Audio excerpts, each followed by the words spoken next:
In the year 1963, a gang consisting of 15 people devised a meticulous plan to carry out a train robbery operation, and they estimated they would execute one of the largest robbery operations in history, with loot reaching a value of $90 million. The operation was planned with cunning and intelligence and was very daring. Imagine that they even used military clothes and cars. And after this operation, a chase unparalleled in the history of Britain would take place between the police and the gang of thieves. Our story today is about a famous case in Britain they call the Great Train Robbery case, and there are even books, series, and documentary films about it. Although the story is old from the 60s, the nice thing is that the mastermind of the operation and the leader of the gang, whose name is Bruce Reynolds, remained alive until the year 2013. So there are interviews conducted with him in documentary films, and we can hear the events directly from him. Bruce Reynolds will be the main character in the story, although there are many other characters from the gang members who participated in the operation, and even characters from the investigators who investigated the case. Of course, do not be fooled by the appearance of this weak old man in front of you. This man, in his time, was one of the nastiest thieves in Britain. His whole life was nothing but robberies. This was his profession in life. And the train robbery was not the only big robbery he executed. In fact, about a year before the train robbery, specifically on November 27, 1962, Bruce Reynolds and his gang executed a famous robbery called the airport robbery at Heathrow Airport in London, a well-known airport and the largest airport in Britain. Bruce Reynolds and his gang, whose number was about 7, received information that a large financial shipment would be transported through the airport and would not have tight security guarding it. So they decided to try to steal this shipment. A group of them went inside the building in elegant clothes so as not to raise suspicion, entered the building, rode the elevator, and went up to the upper floors. The upper floors gave them the ability to monitor the street from above.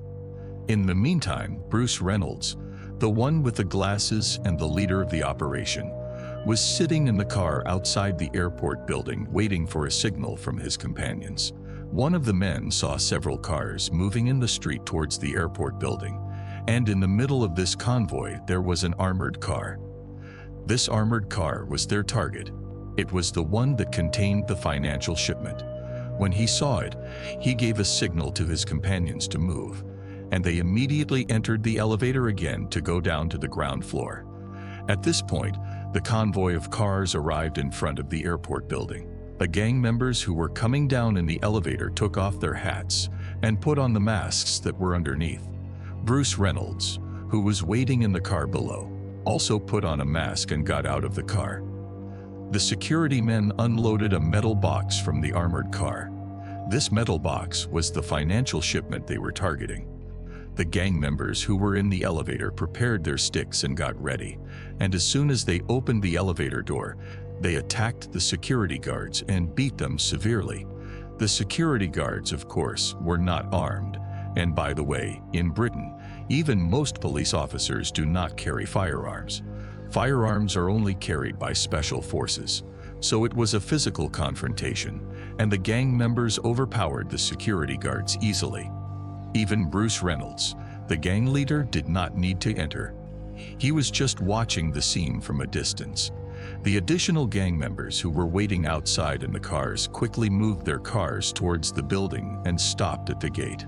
Quickly, the gang members lifted the metal box and put it in one of their cars, and all the gang members quickly got into the cars and fled the place. When the gang members returned to their headquarters and opened the box, they were surprised that everything inside was about £62,000. This amount was less than expected. They were expecting the amount to reach £400,000, but all they got was just £62,000. Of course, if we calculate it by today's money value, it still remains a nice amount, exceeding $2 million.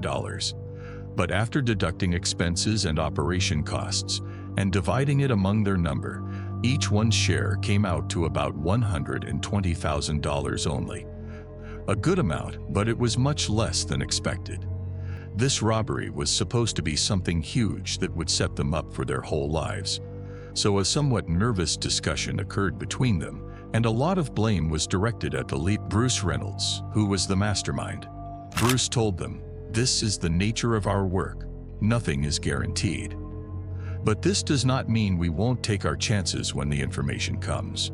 Numbers are not always accurate." In the end, Bruce calmed them down and told them, "All right, what happened happened. Our luck wasn't the best this time. But I promise you, our next operation will be bigger."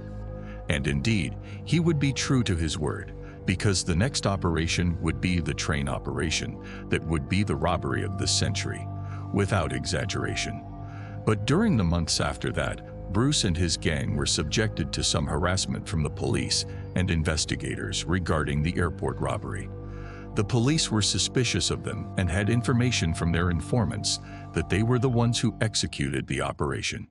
They were even summoned for questioning, and some of them were tried. But unfortunately, the evidence against them was not sufficient or conclusive, so not one of them was convicted. After that, the gang members gathered to celebrate their success in escaping the grip of the police and authorities. And here we even see real pictures of some of their gatherings. They used to document them with photos and live their lives. During this gathering, a discussion occurred between Bruce and one of his close associates in the gang, whose name was Charlie Wilson. Charlie was one of Bruce's oldest friends, and they had been working together for many years. During their conversation, Charlie was a bit frustrated and complained to Bruce that their luck was bad lately. Bruce tried to lift his friend's spirits and assured him that he was currently looking for a new operation, and that this operation would certainly be bigger than anything they had done before. He told him that he must always keep his dreams big. During this gathering, there was also a detective named Frank Williams watching the gang members from a distance, and when the opportunity presented itself, he approached Bruce and started talking to him. Detective Frank knew that Bruce was the mastermind of the airport robbery, but of course, as we said, the police did not have conclusive evidence against them. The meeting between these two men was charged because each one knew who the other was. Bruce knew that Frank was a detective, and Frank knew that Bruce was a thief. During the conversation, Frank asked Bruce, "What do you think about the airport robbery that happened?" Bruce told him, "I don't know anything about it except the news I read in the newspapers. Congratulations to whoever did it." "Congratulations." Frank mocked the thieves and said, "Surely they were crushed when they opened the box and saw the amount was less than expected." Bruce replied to him, saying, "But 60,000 surely remains a nice amount for an operation that didn't take 20 minutes. Frank told him, "Maybe, but surely the one who planned this operation, this was not his ambition. He made stupid mistakes that even beginners wouldn't make." It was as if Frank was trying to provoke him, but Bruce remained calm and told him, "Maybe your day is lucky." This was the first meeting between these two men, which would have strong future confrontations. So keep the name of this investigator, Frank, in your minds here. Now an important person enters the story. This person's name is Brian Field. This man worked as a lawyer, but we might call him a corrupt lawyer because he was involved in the underworld and illegal matters. And being a person who worked in judicial and government circles, he had access to some matters that ordinary gang members could not access. This corrupt lawyer had a relationship with the members of Bruce Reynolds' gang. One day, 3 of the gang members, who were Gordon Goody, Charlie Wilson, and Roy James, met this lawyer. I will give you a note here, which is that it is not necessary to tire yourselves by memorizing the names of the gang members, because there are many characters in this story, and it is not important to remember their names. The important thing is that the corrupt lawyer, Brian Field, told them that he had a source working in the Transport and Railways Authority, and told them that this person had strong information that could lead to a high-quality robbery operation. After the gang members took this information from the corrupt lawyer Brian Field, some of them met with this person who worked in the Railways Authority, whose name was not revealed. We will call him the undercover agent. The undercover agent informed the gang members about a train moving from the city of Glasgow in Scotland and arriving in London in England, and told them that the second carriage in this train, the carriage after the engine carriage, was a carriage belonging to the Royal Mail, and this Royal Mail carriage carried inside it a shipment they called the high-value consignment. This shipment consisted of money, a large amount of cash coming from Scottish banks. This money is called surplus money, and it is returned from Scotland to London on board this train. Also on the way, any surplus money from the cities the train passes through is added, so the money accumulates even more inside it. So the gang members asked him, "Okay, how many security men guard this mail carriage?" He told them, "There is not a single security man inside the carriage. There are 5 postal workers, and that's it." Here the gang members got excited and asked him, "Okay, and what about the rest of the train?" He told them, "The train carries a total of about 70 passengers, but the mail carriage at the front does not have any passengers, only shipments and mail, including the money." They asked him, "Okay, how much money is usually in the mail carriage?" He told them, "I cannot give you an exact number because the number changes, but my estimate is that it does not fall below £1 million, and maybe during holidays the number is larger." As soon as the gang members heard the number, they were shocked and started uttering ideas and fantasies. This could be the opportunity of a lifetime. £1 million in today's money value reaches about $35 million, which is an insane amount. Bruce Reynolds and his gang members went to the station from which this train departed to take a look at it themselves, and they were amazed when they saw its size. The amount of money bags they were carrying in the mail carriage indicated that there was a huge amount of money being transported by this train, and here their mouths started watering, and they began discussing. The best thing about the matter for them was that there were no police officers or security guards accompanying this money, just 5 postal workers. But the thing that scared them a little was that this mail was the Royal Mail, the mail of the Queen of Britain. If they stole it, the whole state would go crazy and would pursue them by all possible means. But of course, they were not intending to let this stop them or prevent them from executing the operation. The second worrying thing was the number of train passengers, which could reach 70 people. They were thinking, could the passengers enter and ruin their operation? But Bruce told them that this is a minor problem and they would definitely find a solution for it. After several days, the gang members gathered in Bruce's house to devise the plan and discuss the details. The first point they discussed was where they could execute the robbery. Where would they stop the train? The first thing they thought of was that they would intercept the train early after it left its first station in Scotland. But Bruce told them, "No, we must let the train pass through cities and stations and collect the largest possible amount of money on its way before we steal it. The robbery must be at the end of the train's route, so the best place for the robbery would be before the train reaches its final station in London, but outside the city, in rural areas that are uninhabited." After they agreed on the approximate location where they would intercept the train, now the next question was how they would stop the train. Some suggested putting something on the track or stopping a car or vehicle that intercepts the track, so the train driver would be forced to stop. But Bruce told them that this method would alert the train driver and make him cautious and could create problems during the operation. He told them, "We must find a calm and hidden way to stop him without the driver suspecting or alerting anyone. We must stop the train in a natural way."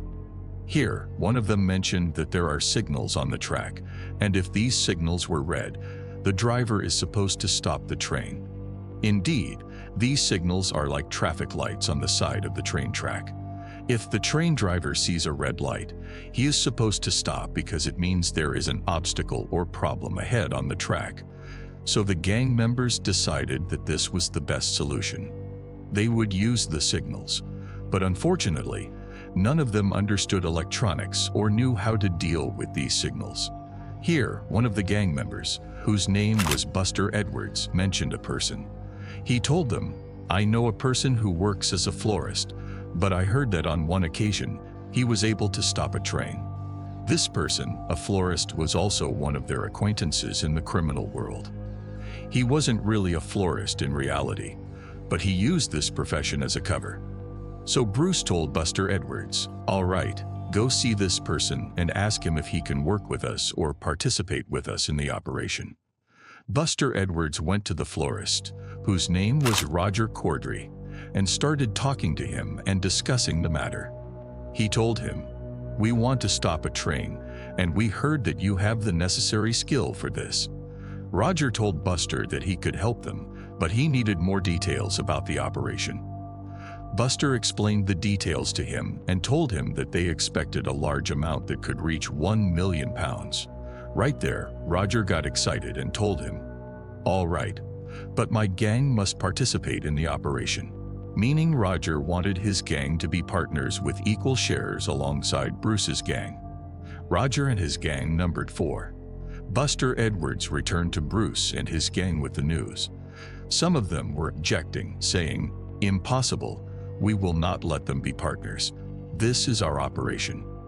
The two most opposed to the matter were Charlie Wilson and Gordon Goody, but Bruce calmed them down and told them, "We will bring them in with us. We have no other choice. First, there are 70 passengers on the train, and if things get out of control, we need more people to control the situation. Second, if the number of bags is as large as we expect, in any case, we need more labor to transport this money quickly. Third, and most importantly, we don't know how to stop a train. We don't know how to change the signals. So if we don't bring Roger and his gang in, how will we execute the operation in the first place?" Despite the displeasure some gang members felt, Bruce's words were convincing, and the matter was settled. Roger the florist's gang would be part of the operation. After this period, Bruce's gang and Roger's gang gathered together to discuss the plan and its details. They obtained some maps of the train's route and determined that the best point to unload the money from the train would be at Bridge 127. This bridge was located in rural areas before the City of London, and it was uninhabited areas with only some farms. This point would be at the end of the train's route, meaning the train would have collected the largest possible amount of money during its stops in the cities and stations that extended from Glasgow in Scotland to London in England. There was a farm near Bridge 127, and luckily for them, it was for sale. So they decided they would buy it, and it would be their operations center. Bruce and Roger the florist went together to the location of this bridge and inspected it up close. After that, they went to the track and saw the bridge with the stopping signal on it. When this signal is read, the train driver is supposed to stop immediately at it. But the bridge from which they would unload the money from the train was a bit ahead of it, about a kilometer away from the signal. So after stopping the train at this signal, they would have to move the train themselves forward the distance of a kilometer to the bridge. But they would not move the whole train. The plan was that they would stop the train at the signal, then detach the front 2 carriages, the engine carriage and the mail carriage, and move just them to the bridge, leaving the rest of the train carriages with the passengers at the signal. This would relieve them of dealing with the passengers. Roger told Bruce that this is the main large signal, but there is a second small signal on the ground in front of this one, about a kilometer behind the large signal. The function of the small ground signal is to be a preliminary signal to alert the driver if he needs to stop at the large signal. The large signal has 2 colors, green and red. As for the small signal, it also has 2 colors, but they are green and yellow. So Roger took Bruce to the small signal and began to explain to him how he could change its color from green to yellow. He told him that the yellow color alerts the train driver that he must prepare to stop at the large signal. Roger took out an electrical box, opened the signal from behind, and connected some wires to the signal, and thus the yellow light turned on, but the green light was still also on. So he told Bruce, "How will we turn off the green light?" Here, Roger took out a glove and simply covered the green light with the glove, making it look like it was off. Bruce was surprised and said to him, "Is this all? You put a glove on it?" Roger told him, "Yes." Bruce said, "I thought you were going to do some fantastic technical thing." Roger laughed and told him, "The beauty of things is in their simplicity." Brian Field, the corrupt lawyer, was assigned the task of buying the farm that was for sale, which was near the bridge, and which the gang would use as their headquarters during the operation. Brian Field went to this farm to see it and inspect it up close. After that, Brian Field met with Bruce and his gang and started talking to them about the farm, its size, that the house in it was spacious, the land around it could accommodate a large number of cars, and there was even a large warehouse in it. The plan was that they would pay a 10% deposit to purchase the farm and register it under a fake name. After they finished their operation, they would withdraw from the purchase deal.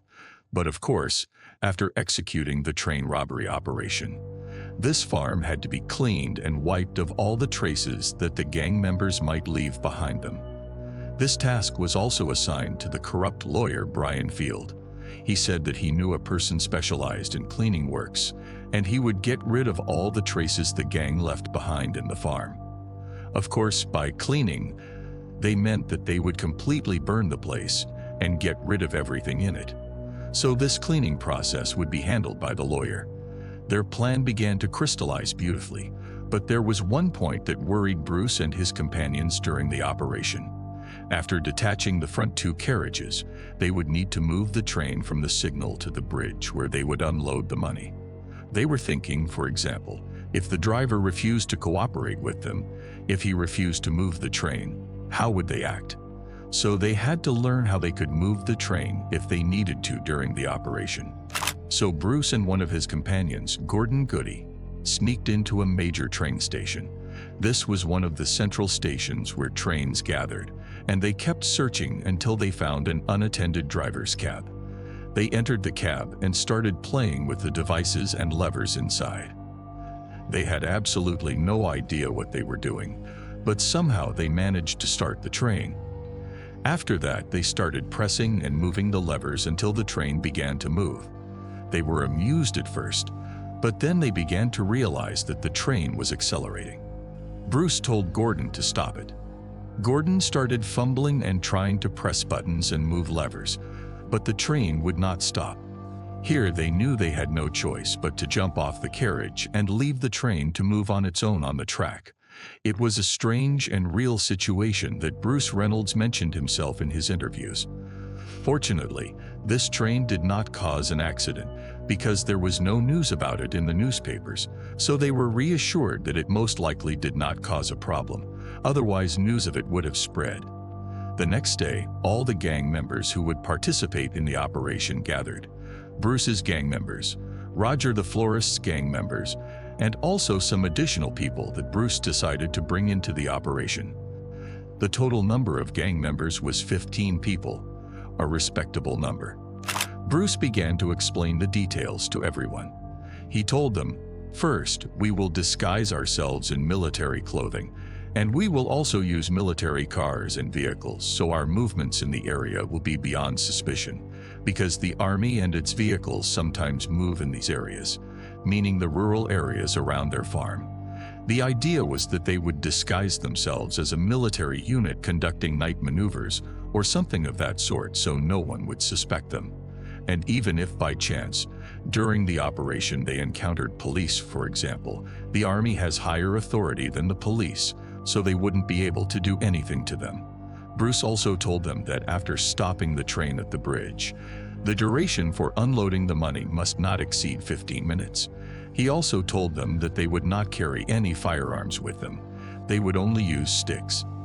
Some of them were objecting to this point, especially since it was a big operation, and there could be a large number of passengers on the train, and things could get out of control, so they needed weapons to ensure things didn't go out of control. But Bruce refused and told them, "If we carry pistols with us, we might end up using them. Our goal is only the money, and we don't want any unnecessary escalations. Our number is sufficient to control the situation without weapons." Bruce was afraid that if someone died, God forbid, during the operation, the case might take on a different dimension entirely. Everyone would hate them, Everyone would try to report them. The authorities would do everything they could to find them. So he wanted to avoid that. Bruce also told the gang members that the farm would be their operations center, and they would go there several days before the operation to prepare everything there. Also, the plan was that after the operation, they would return to the farm again and hide there until things calmed down. Also during this meeting, it was confirmed again that Brian Field, the corrupt lawyer, would handle the task of cleaning the farm after the operation ended. Brian Field confirmed that he knew a professional man whose specialty was cleaning, and he would handle the matter, burn the farm completely, and not leave any trace behind. At the end of the meeting, Bruce told them, "Go back to your homes now. Give your families and wives the attention they deserve, and I will see you at the farm on August 6th. We have arrived at the date of August 6, 1963, the date on which all the gang members would gather at the farm. Somehow they managed to procure some military vehicles. It is not clear whether they stole them or painted them to make them appear as military vehicles. These details were not mentioned in the sources, but if you want my opinion, most likely they painted them and modified them to look like military vehicles. They consisted of 2 Land Rovers and a medium-sized truck that they would use to transport the money. And these in front of you are real photos and shots of these vehicles. After that, the gang members unloaded their belongings and supplies into the farmhouse to prepare for the coming days. Bruce gathered everyone and told them, "Now we will all change our clothes into overalls because we will be playing the role of decorators and painters." He told them, "Remember, you must always wear gloves the whole time and try not to leave any fingerprints anywhere. We must be careful." Of course, the farm was going to be burned down, but he was telling them this as a precaution. They had to try not to leave traces behind them in any case. The gang members started putting supplies inside the house and preparing things for their stay, and they were all excited about the operation. They all wore overalls to disguise themselves as decorators and painters. But here, suddenly, someone knocked on the house door. They looked at each other with looks of astonishment because no one was supposed to come. They were not expecting anyone. Bruce went and opened the door and was surprised by a man. The man told them that he was the owner of the farm next to theirs and asked him if he was the new owner of this farm. Bruce told him, "No, the owner is not here right now. We are decorators who came to fix up the place and prepare it before the new owner moves in. If you want to meet him, come back in 2 weeks." The man said, "Ah, okay, thank you." This man left, but his looks at the place were worrying and made them feel a bit tense. All the gang members were anticipating and waiting for when the operation would start. They did not know if they would execute the operation tonight or not. Bruce tried to calm his gang down and told them, "We are waiting for the signal." This signal they were waiting for came from the undercover agent, the man who informed them about the matter from the beginning, who works in the Railways Authority, and whose identity we do not know. This man is the one who would tell them the right day to execute the operation, because he knew the day the train would be carrying the largest possible amount of money.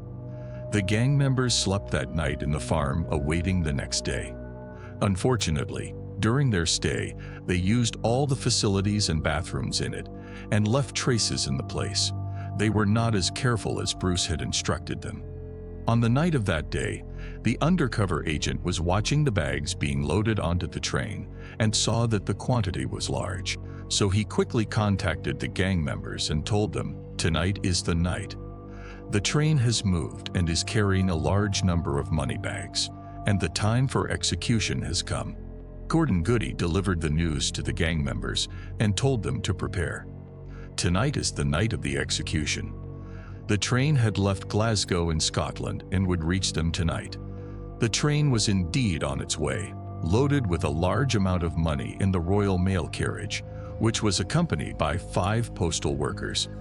The gang members put on the military clothes, took their sticks, and immediately left the farm. Then they moved in their cars and military truck towards the train track. They were all anticipating but excited at the same time. At 1:30 in the morning, they arrived in their military vehicles at Bridge 127, where they would unload the money, and with them were the cars and the truck waiting under the bridge. As for the rest, they would advance on foot to the large signal where they would stop the train. Those who advanced to the signal wore overalls over their military clothes because they wanted to disguise themselves as workers in case the train driver, his assistant, or even the passengers saw them and thought they were railway workers. The train kept passing through cities and stations until it reached the station before the bridge. Even at this station, they loaded more bags of money into the mail carriage, meaning the train was moving along the way carrying more and more money. Roger the florist, along with Bruce and a third gang member, went together to the small signal on the ground. Roger began teaching the gang member how to change the small signal from green to yellow because Roger would handle the large signal, so someone else had to handle the small signal. After he taught him how to handle the small signal, he went and handled the large signal himself. Bruce confirmed the plan details with him before leaving him, because Bruce would return to the bridge where the truck and cars were waiting, and communication between them would continue via radio devices. Each person was now in his position, and everyone was anticipating and waiting for the moment of the train's arrival. After some time passed, they finally saw the train's lights approaching from a distance, and Bruce informed his companions via radio that the operation had begun. The gang member responsible for changing the small signal changed it from green to yellow, and Roger, who was responsible for the large signal, changed its color from green to red. When the train began to approach the small signal, the train driver and his assistant noticed that the signal was lit yellow, so they knew they had to slow down in preparation for stopping at the large signal. And indeed, when they approached the large signal, they saw it was lit red, so they stopped the train completely. The gang members were hiding on the side of the track behind a rocky wall. After the train stopped completely at the large red signal, the driver and his assistant were surprised because they did not see any obstacle on the track ahead and did not understand the reason for the stop. The driver told his assistant to get down and use the telephone at the signal bridge to call the signal officials. There was a telephone next to the signal they could use to communicate between stations and the people responsible for organizing train movements. But the gang members had already cut this telephone line. At this moment, some gang members sneaked behind the mail carriage, which was the money carriage, to detach it and the front engine carriage from the rest of the train. At the same time, the driver's assistant got off the train and went towards the telephone at the signal bridge. When the gang members saw him, they knew he was going to try to use the telephone and knew that when he picked up the receiver and discovered the line was cut, he would feel something was wrong. So they had to move in quickly and grab him before he alerted the driver. One of them took off his mask, came out of his hiding spot, and signaled to the driver's assistant from a distance to come towards him. When the driver's assistant first saw him, he was surprised and thought to himself, "Who is this?" But as we said, the thieves at the signal were wearing military clothes underneath and overalls on top, so the driver's assistant thought he was one of the railway workers. So he went towards him and approached him to ask what was going on.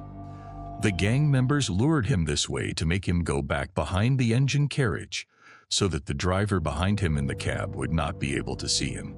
And indeed, when he went back and passed the engine cab and was out of the driver's sight, some gang members sneaked up from behind him, threw him to the ground, and immediately threatened him and ordered him to stay quiet and not make a sound.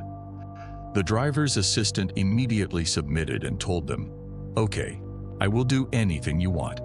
Here, some gang members decided to sneak into the cab where the driver was, but the driver noticed one of them and tried to hit him. Here, another one sneaked up from behind him and hit him on the head with a stick, throwing him to the ground and causing him a severe injury. It was a painful blow. Meanwhile, the gang members who were detaching the carriage from the train finally managed to detach it, but they also disconnected the pressure pipe without noticing. At the same time, the postal workers inside the money carriage started hearing noises, and some of them might have thought something was wrong, But in any case, they stayed in their places. After the two front carriages were detached, the gang members brought the injured train driver and ordered him to move the train. When the driver saw the pressure gauge, he told them that there was air in the pipes, the pressure was low, and he could not move the train. One of the gang members got down to check the pressure pipe and indeed found it disconnected. He went and reconnected it and was able to return to his place. Finally, the pressure started to rise and return to normal levels, and after a few minutes, the driver was able to move the train, or rather the two front carriages, the engine carriage and the mail carriage. As for the rest of the train carriages with the passengers, they left them behind. The gang members were of course happy and amused. Finally, the train arrived at the bridge where they would unload the money, the bridge under which their cars and truck were waiting. There, Bruce and the rest of the gang members were waiting for them. The thieves ordered the driver to stop the train at the bridge. After the train stopped, Bruce asked them why they were late. They told him they faced some problems, but things were resolved. After that, the gang members stormed the mail carriage, threatened the postal workers inside, beat them, and ordered them to comply. The postal workers remained lying on the ground, all immediately obeying the thieves' orders. The gang members quickly checked the money bags inside the carriage and were flying with joy when they opened one of them and saw it was full of cash. Immediately after that, they began transferring the bags from the carriage to the military truck. Despite the number of gang members, which reached 15 people, the process of transferring the bags took time. Bruce had specified 15 minutes for the money transfer operation. When the time was up, he told them, "Come on, let's move." Although there were a few bags left in the carriage, the gang members threw the driver and his assistant on the ground with the postal workers, threatened them and said, "None of you move for 30 minutes. They told them, "One of us will stay here, and if you move before the specified time, you will be punished." Of course, this was a lie. None of them stayed, but this threat was enough to scare them and make them wait for 30 minutes while the gang got away. After that, the gang members got into their truck and military cars and moved from the bridge, heading directly to the farm at 3:45 in the morning. Overall, the robbery operation took about 2 hours and a quarter. After 30 minutes had passed, the driver, his assistant, and the postal workers came out of the carriage slowly and started looking around to make sure the thieves had left the place. By the way, even the passenger carriages that remained at the signal after the thieves detached the front two carriages remained standing there for a while, as the people and train workers inside them did not realize that the engine carriage had been detached. Meanwhile, the gang members arrived in their vehicles at the farm and quickly began transferring the money bags inside the house. Bruce warned them to remain careful and keep their gloves on all the time.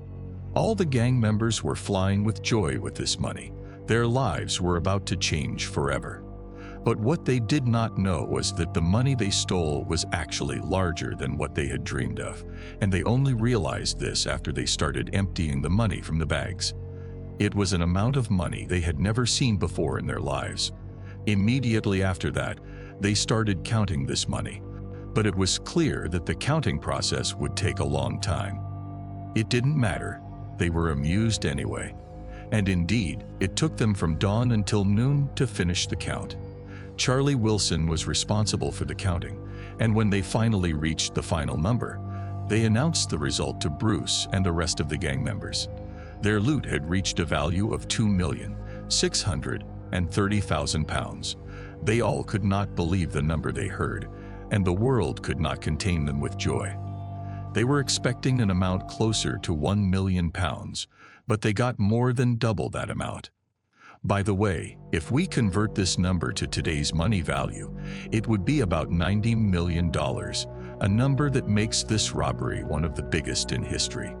At the time, it was the biggest robbery in British history, not surpassed except by the warehouse robbery we talked about in this video.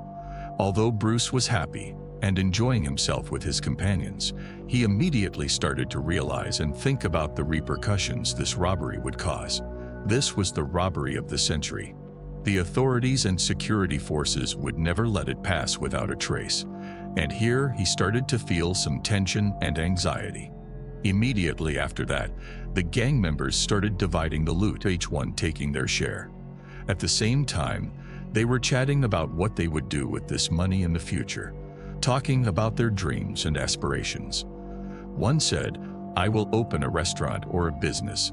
Another said, "I will emigrate to another country." Another said, "I will buy a big house," and so on and so forth. Dreams. But during these conversations, they started hearing news on the radio about their operation.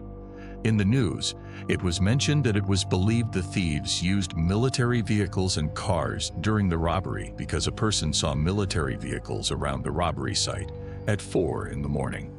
The gang had planned to use the same truck and cars to transport the money, but now they realized they could no longer use them again.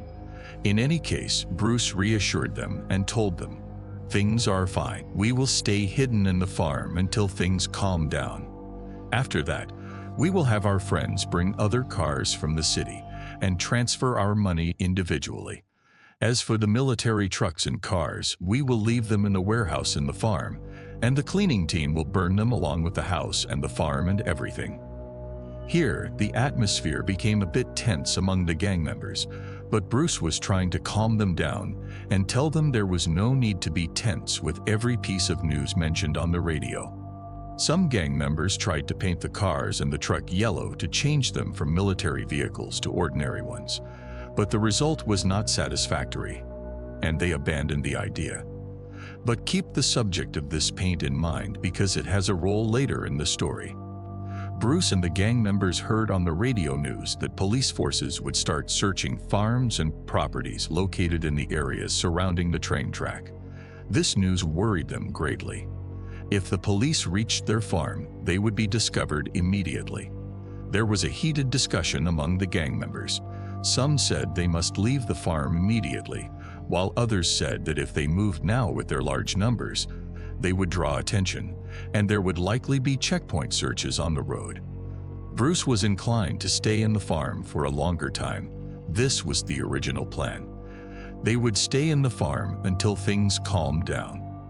But at the same time, he realized that things were starting to get out of control and told his companions honestly, "I did not expect that we would steal an amount this large. Surely, this amount of money will cause a huge commotion." In the end, the group decided that they must leave this farm tomorrow. So each one coordinated with his friends to come with cars from London and pick them up from the farm immediately. After that, the gang members started preparing to leave the farm. They tried to clean the place and wipe the surfaces, although in any case, Brian Field, the corrupt lawyer, was supposed to hire a professional to burn the farm and get rid of everything in it. But Bruce directed everyone that they had to try to get rid of what they could, in case the police came before the cleaning team arrived, so they would not find anything. So they burned some clothes, the sheets they slept on, and some personal belongings, but they did not get rid of everything. They tried to wipe surfaces and traces as much as possible, but time was tight, so the cleaning process was not thorough. They were still relying on the cleaning team coming after them to burn the farm and the house completely. The cars arrived from London, and the group put their money and bags in them.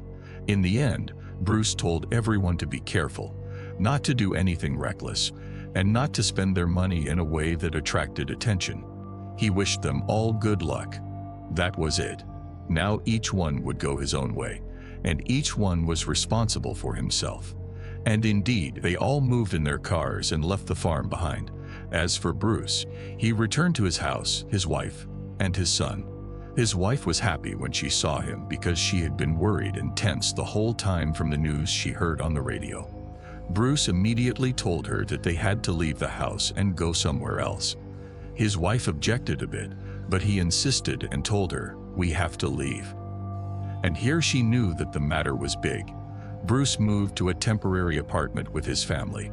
A few days later, he met with his close companions, his original gang members. Their case was still blazing everywhere, and the news would not stop, so they were a bit tense, But they were hopeful that everything would be fine after the farm was burned. And as we said, this was Brian Field, the corrupt lawyer's job. They were actually gathered here because they were waiting for him to give them news of what happened at the farm.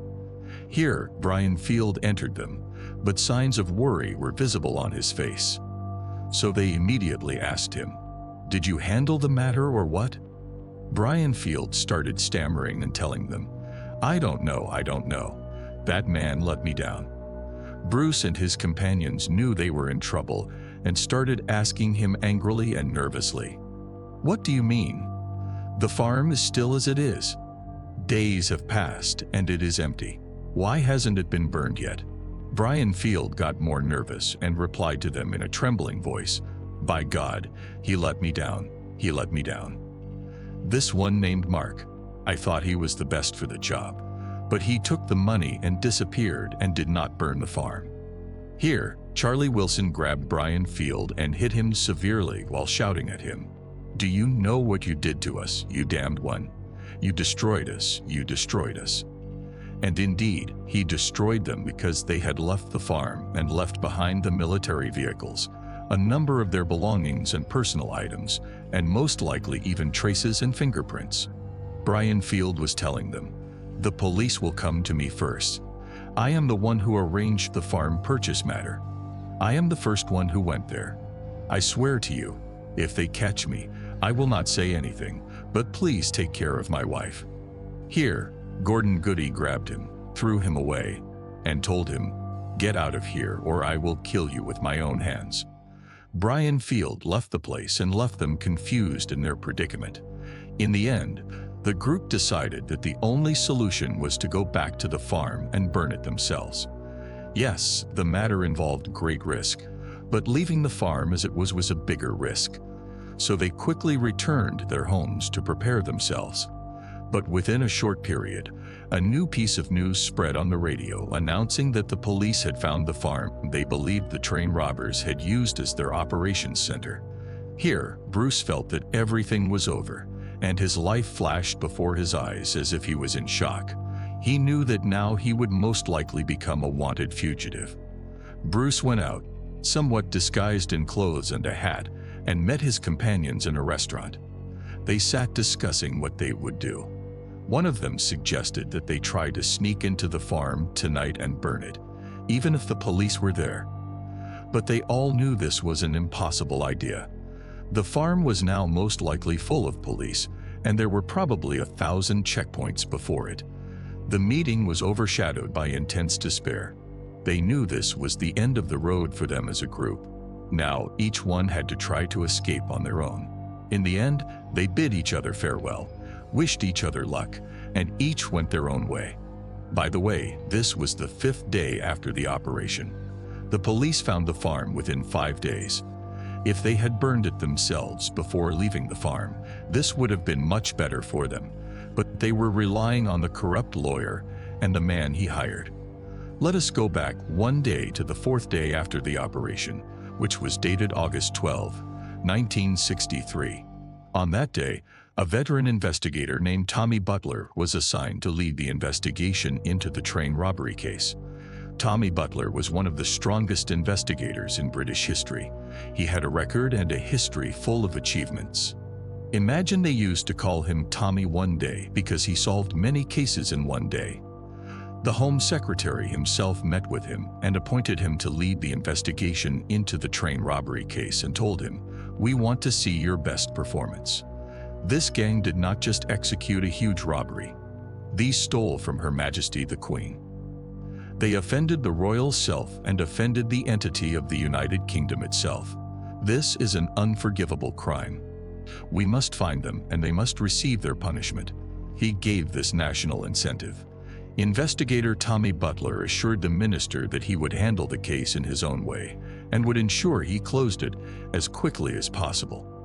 After that, Tommy went to the track and the site where the robbery occurred to inspect it himself, and also inspected the stolen carriage and every corner and angle of it.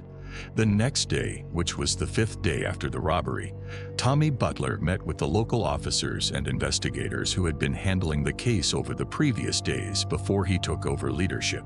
He took from them the details of what they had done over the previous days. But their meeting was quickly interrupted because an important report arrived about a farm believed to be the gang's hideout. Immediately, they all got up and headed to this farm. The report apparently came from one of the farm owners, whose farm was adjacent to this one, most likely the same neighbor who had knocked on their door before they executed the operation. After investigator Tommy Butler arrived at the farm, he directed his officers not to allow anyone to enter the house except police officers. After that, investigator Tommy entered the house and started looking at the rooms and seeing the things the gang had left behind. It was clear that the place was a treasure trove of evidence. Tommy was surprised why they left the place like this. Why did they not hide their traces or destroy them? After that, he went outside and saw remains of fires. Clear that the gang had used them to burn some of their belongings and clothes. He also entered the warehouse and saw the military vehicles and cars. Shortly after, the head of the Criminal Investigation Department arrived, whose name was Maurice Ray. This man would supervise the forensic examination process of the farm and everything in it. Immediately under his supervision, the forensic officers began examining the place. Of course, the forensic examination would take a long time. First, they had to collect all the evidence and classify it carefully, then take it to their laboratories and analyze it. So Tommy Butler left them to do their work, and in the meantime, he decided to start creating a special team of investigators who would help him in the case. Of course, he had open authority. He could ask any investigator to join his team. And indeed, he chose 6 of the most competent and famous investigators in the London police force. One of the investigators he chose was Frank Williams. Frank was the investigator who was handling the airport robbery case, if you remember, and he was the one who met and confronted Bruce before. But of course, they still did not know that Bruce had any connection to the train robbery case. In any case, Tommy gathered his 6 investigators and their assistants and told them, 5 days have passed since the robbery, and we are late because we are just starting. Now we are in the information gathering stage, so I want you to talk to your informants and get information from them. Ask them who has been missing these days, especially after the train robbery. Who is moving in unusual ways? I want you to bring me information. Of course, I need to clarify something to you. The criminal community in England, especially in London, is considered a community that knows each other. Thieves know each other, gang members know each other. So when a big operation like the train robbery happens, news starts to spread within this community. They exchange news and rumors about it and talk about the people who executed it. And of course, within this criminal community, there are informants who deal with the police and investigators for a price. So the chief investigator, Tommy Butler, gathered 6 of London's most famous investigators because they had informants everywhere in this city, and that is what he needed. So he directed his investigators to talk to their informants and get information from them. And indeed, the investigators moved immediately in various parts of the city and started talking to their informants and acquaintances in London's criminal world and started gathering information. Afterwards, they returned and gathered in the investigation office, and each one started saying the number of suspects they had found. Each one had a list. One collected 4 names, another collected 7, another collected 10. Their leader, Tommy Butler, directed them to compare these suspect lists they had gathered and identify the names that were repeated the most. Investigator Tommy also received a list from the Police Intelligence Unit, which contained several suspect names. He also wanted to compare it with the names his men had gathered.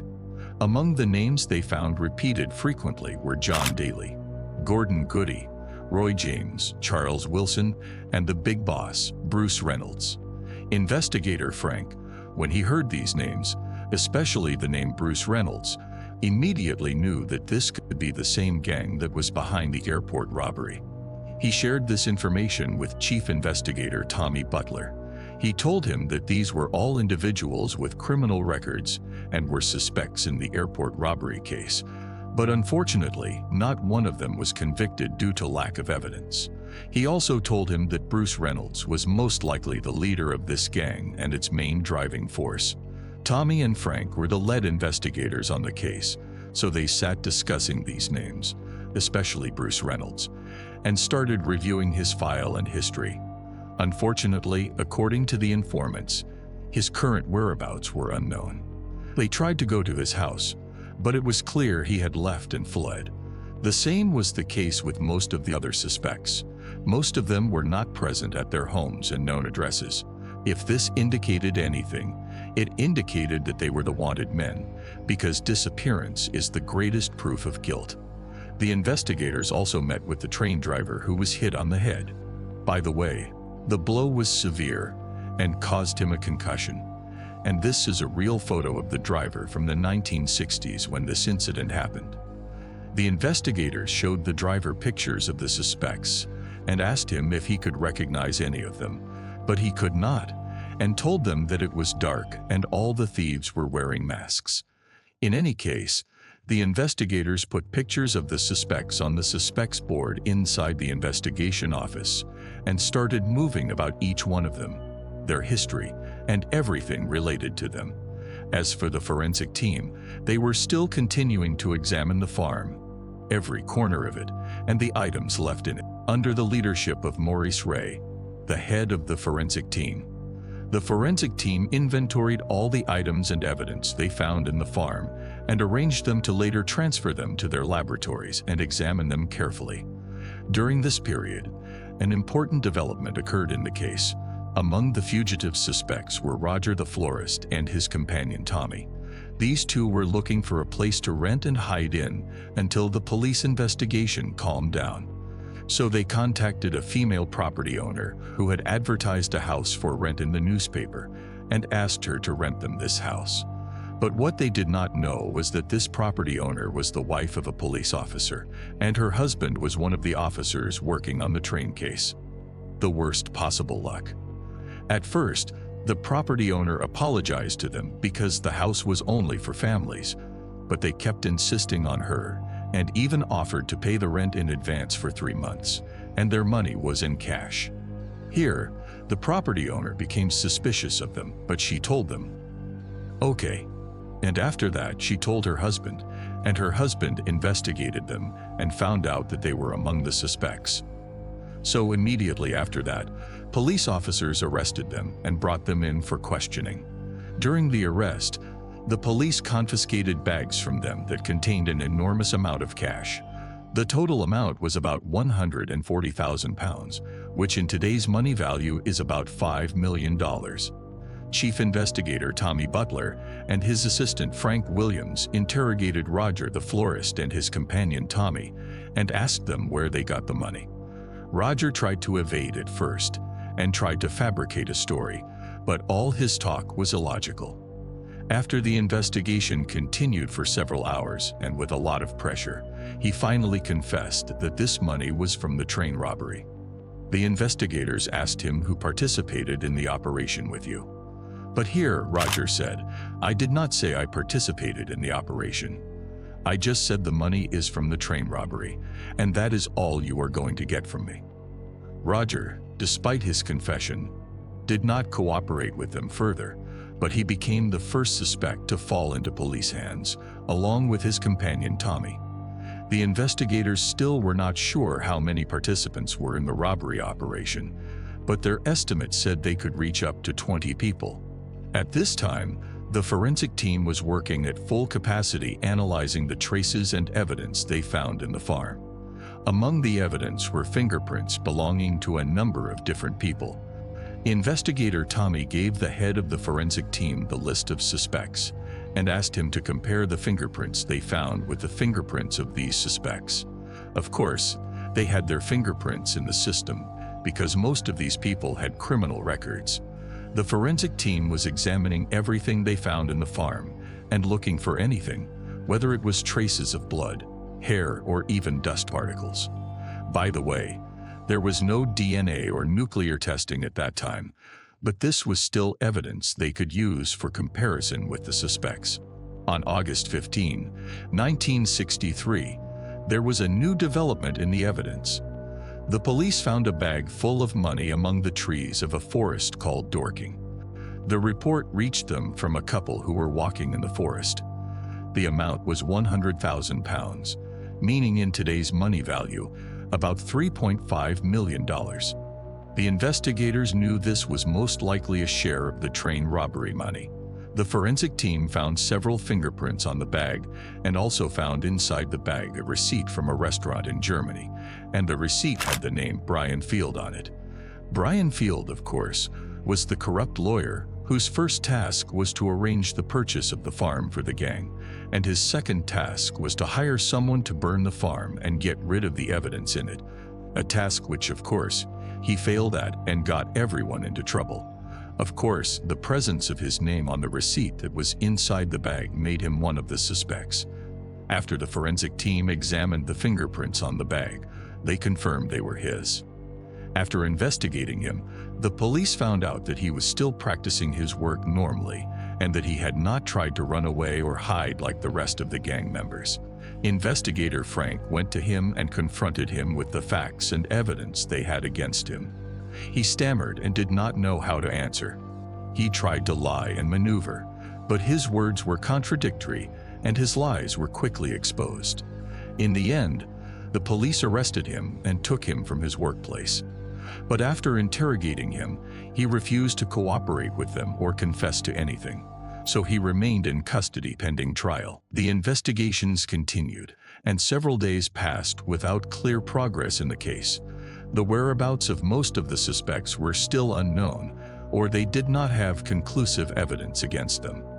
Then a summons arrived for the chief investigator, Tommy Butler, and his right-hand man, Investigator Frank, from the police commissioner. The commissioner told them frankly that there was great pressure from the people above regarding this case, especially from the Home Secretary. As a result of this, we have decided to publish the pictures and names of the suspects in the media, so the general public knows we are making real progress in the case and are working on it with all seriousness. Here, Tommy strongly objected and said, "No, you cannot do this. This will ruin all our work." But the police commissioner told him, "Enough, we are at a critical stage. We need to show the people we know who the criminals behind the operation are, and the public will help us arrest them." Tommy remained insistent on his objection and said that on the contrary, the public would hinder them, and this would alert the suspects and make them more cautious, so there were two opposing viewpoints. The police commissioner wanted to publish the pictures and names of the suspects to show the public they were making progress in the case, and at the same time, get the public to help them find them. As for Tommy Butler, he wanted to keep these things under wraps so they could catch the suspects without them being on guard. But if you want my opinion, logic says that the suspects were already on guard anyway, because some of them had been arrested and most of them were missing or on the run. In the end, the police commissioner overruled Tommy Butler's objections and told him, "The decision has been made. We will publish the pictures and names of the accused." Tommy, of course, left the police commissioner's office very annoyed by this decision.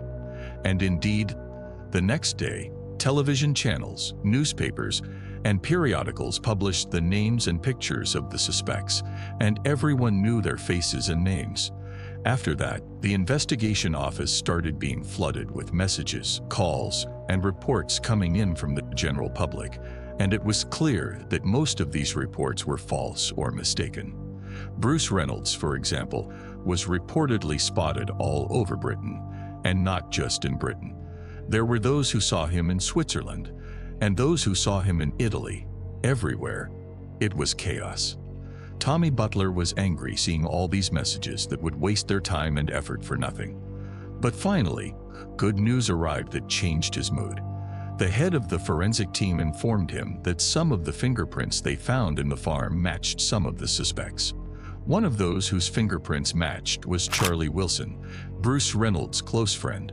Charlie Wilson had moved with his family to a new house after the robbery to hide from the police, but he was not very careful, and the police were able to locate him through their informants.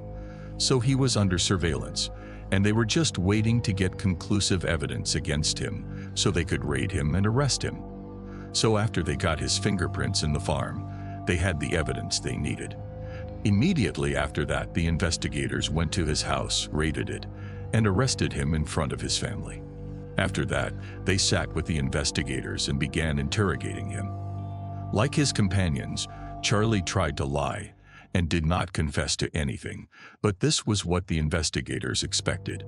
In any case, they did not need his confession. They already had evidence against him. So Charlie Wilson joined the list of arrested suspects awaiting trial. The suspect they arrested after him was Gordon Goody. On August 24, 1963, Gordon Goody had slightly changed his appearance with a new hairstyle and glasses. On that day, while he was out, he happened upon a flower seller on the road and bought a bouquet of flowers from her.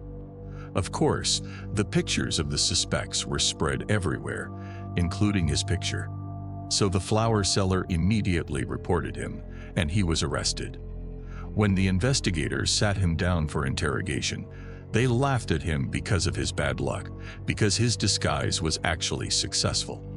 The flower seller did not recognize him, but she thought he was Bruce Reynolds because of his glasses, so she reported him on the assumption that he was Bruce Reynolds. Very bad luck. And like his predecessors, when the investigators asked him about the robbery and the farm, he kept denying and maneuvering, saying he was in Ireland at the time of the robbery and that he wasn't even in London. But the investigators surprised him with the evidence they had and proved that he was not in Ireland. Here, Gordon fell silent and stopped cooperating with them and demanded a lawyer. The evidence the investigators used to prove the charge against him was actually a shoe confiscated from him during his arrest. This shoe had small traces of yellow paint underneath. This was the same paint they had tried to use in the farm to paint the military vehicles. They matched the paint confiscated from the farm with the paint traces on his shoe and found them to be identical. So this was their evidence against him. The evidence seems a bit circumstantial, but it was apparently sufficient, especially with the other circumstantial evidence. So Gordon Goody was arrested and added to his companions awaiting trial. The investigations and the huge attention given by the police and security forces to the train robbery case turned London's criminal world upside down and began to tighten the screws on the gangs and thieves working in that field. The gang members who executed the train robbery were not the only ones affected by the tide of the big investigation in this case.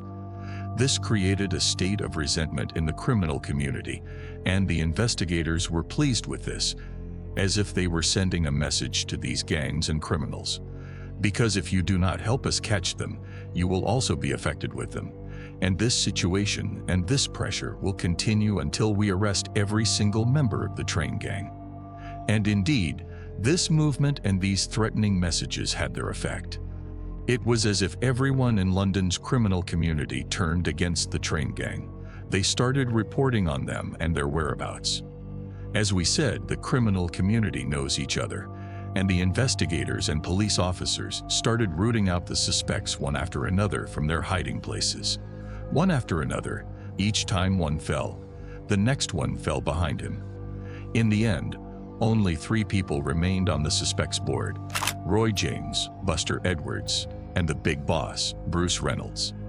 Tommy encouraged his team and told them that they must find the remaining 3 accused, especially Bruce Reynolds, the leader of the operation.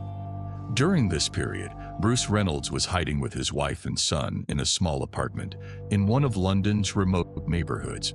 He would sit reading the newspapers, comfortable and reassured, out of sight because no one knew he was there, and he rarely went out. He had not taken his precautions.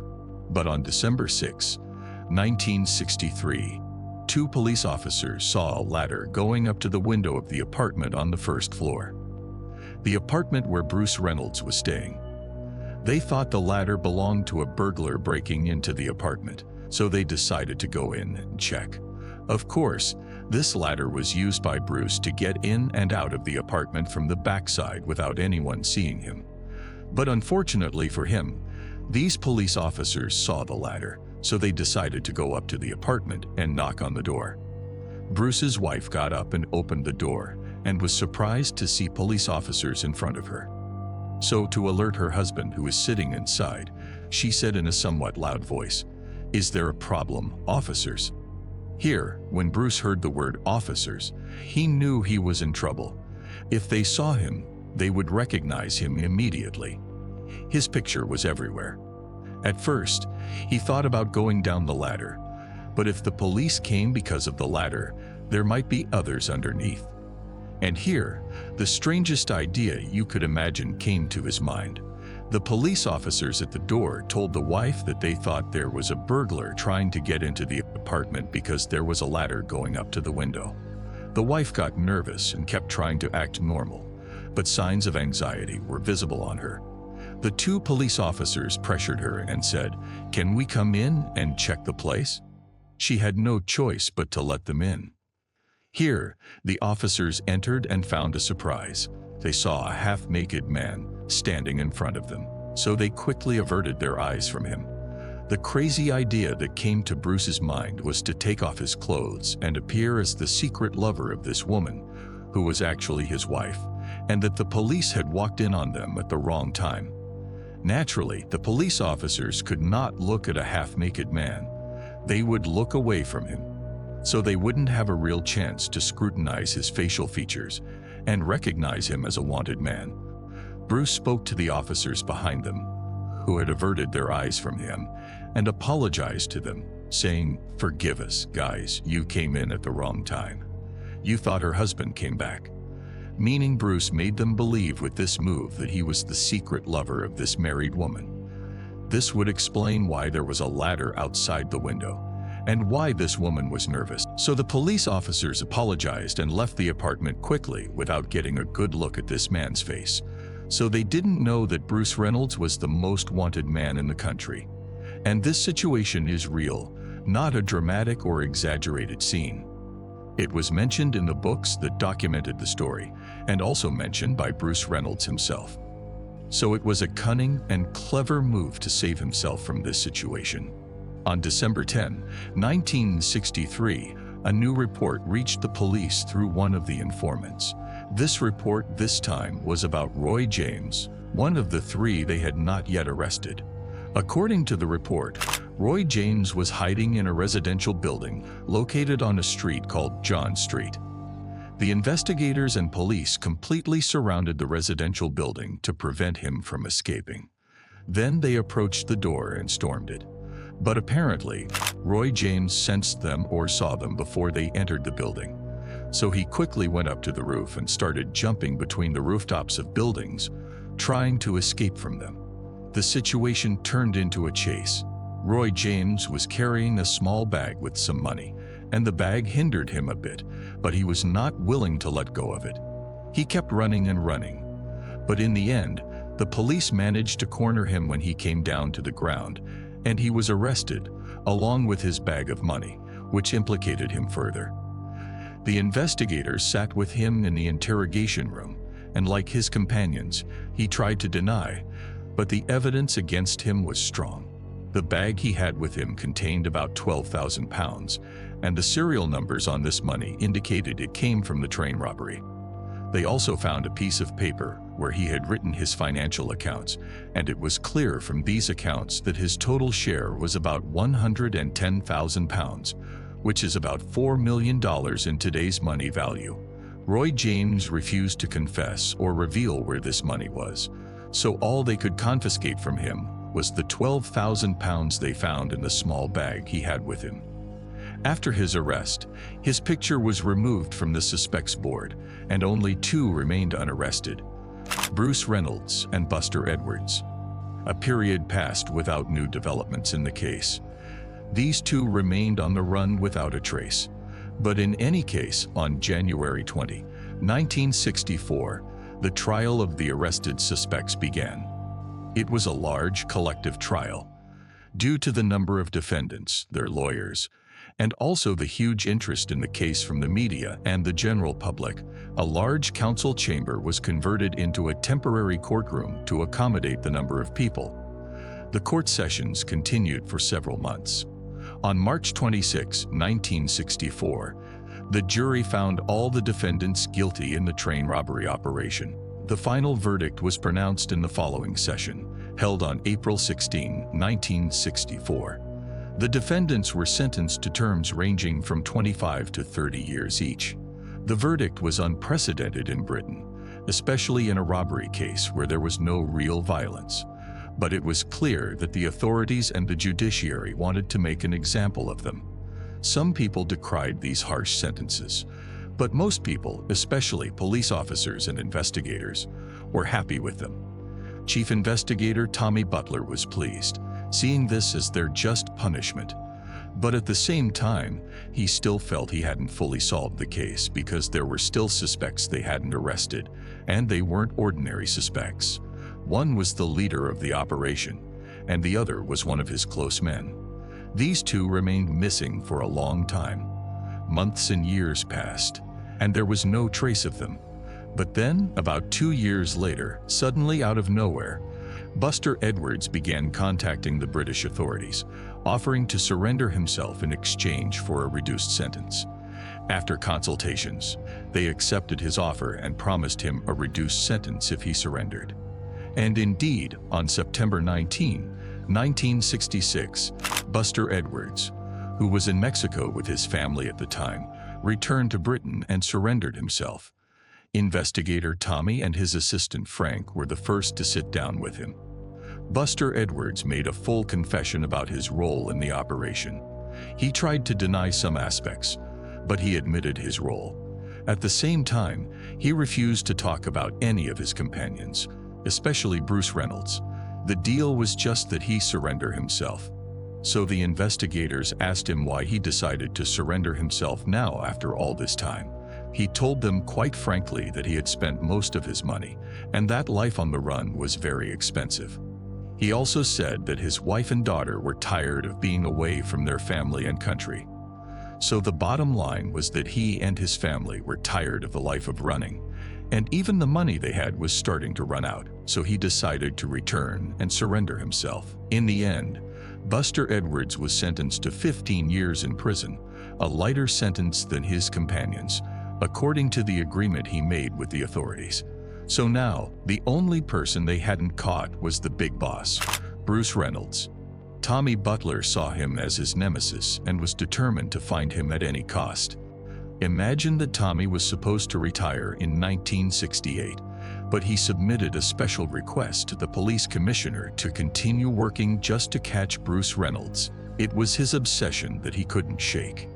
What happened with Bruce Reynolds was that he had also left Britain. In fact, he was the first one to go to Mexico with his family. Buster Edwards and his family followed them later. They stayed there for a while until Buster surrendered himself in 1966. Bruce was facing the same problems as Buster. His money was running out, so he decided to also leave Mexico and return to Britain. But he was not intending to surrender himself. Britain was the only destination available to him because it was his country. It's clear that your options become very limited when you are a wanted fugitive criminal and you have no money. Doors close in your face quickly. After Bruce returned to Britain with his family, and the money he had was about to run out, he found no way forward except to return once again and try to carry out new robberies. So he contacted some gang members he knew to join them and do operations with them. He thought that his fame in the field and having executed the biggest robbery in Britain would make anyone want to work with him. But he was surprised by the complete opposite. The sentences his companions received scared all the criminals. The momentum the case generated made them all afraid of him. No one wanted to associate themselves with Bruce Reynolds and get involved with him. Bruce managed to get by with difficulty through some small operations here and there and was able to support himself and his family, at least for a while. But unfortunately, his luck would run out. On November 8, 1968, 5 years after the robbery operation, investigator Tommy Butler was still looking for him. Finally, he got the opportunity to catch him. Apparently, some criminals or thieves who were displeased with Bruce Reynolds and the many problems he had caused them decided to inform on him. So they contacted the police and filed a report about his whereabouts. Bruce, of course, was trying to hide his location from everyone, but certainly, there were some people in the criminal world who knew where he was living. At the time, Bruce was living with his family in a small house in Devonshire, England. So the police raided his house, led by Tommy Butler. Tommy was pleased that he had finally found his nemesis. As soon as he saw him, he said, "Long time no see, old friend." The police gave Bruce a chance to say goodbye to his wife and son, whom he would most likely not see for many long years. And here we see some real photos of the moment of his arrest from the house he was hiding in. After his trial, he was sentenced to 25 years in prison. And so, investigator Tommy Butler had finally closed the case that had plagued him for so long. By the way, about a year and a half later, he passed away at the age of 58. As for the money, the police recovered only about 10% of the stolen money. Meaning, if we say the gang stole 90 million in today's money, they recovered only about 10 million. 80 million remained missing, with no idea where it was. Many of the gang members, most likely after getting out of prison, would live comfortable lives. Bruce Reynolds, as we said, was sentenced to 25 years, similar to his companions. But he came out after 10 years on the grounds of good behavior during his detention. Many of his companions, by the way, came out before completing their sentences. Most of the sentences were more for intimidation than anything else. But what is funny is that Bruce returned and got involved again in 1980 on the basis of a robbery and money laundering case. But it was considered a small case, so he was imprisoned for 3 years and came out again. After that, he became a media personality and became a consultant for some films, series, and books that told their story. He even published a book of his autobiography in 1995. By the way, his wife stayed with him throughout this period, in good times and bad, until he passed away in 2013. And here we have reached the end of our story. If you liked it, as usual, don't forget to like, subscribe to the channel, and activate the bell icon. Here are some previous exciting stories you can watch. Thank you for following. I'll see you in the next video, and goodbye.